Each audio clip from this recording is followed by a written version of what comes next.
गोंदिया जिल्ह्यातील तेरोडा तालुक्यातील मेरिटोरियस स्कूलमधील शिक्षकांसाठी एक विशेष प्रशिक्षण कार्यक्रम आयोजित करण्यात आला होता। या प्रसंगी नागपूर येथील आर्मी पब्लिक स्कूलच्या वरिष्ठ प्राचार्या निलिमा रॉय यांनी शिक्षकांना मार्गदर्शन केले। त्यांनी आधुनिक अध्यापन पद्धती, वर्ग व्यवस्थापन आणि विद्यार्थ्यांशी प्रभावी संवाद याबद्दल सविस्तर माहिती दिली। कार्यक्रमाचे अध्यक्षस्थान शाळेचे संचालक मुकेश अग्रवाल यांनी केले।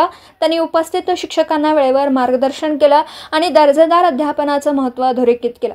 कार्यक्रमात शाळेचे प्राचार्य प्रफुल्ल तिवारी यांच्यासह सर्व शिक्षक उपस्थित होते। उपस्थित शिक्षकांनी प्रशिक्षण सत्र खूप प्रेरणादायी आणि उपयुक्त असल्याचे मत व्यक्त केले। N24 मराठी न्यूजसाठी मिरजहून प्रतिनिधी मुस्तफा मुल्ला।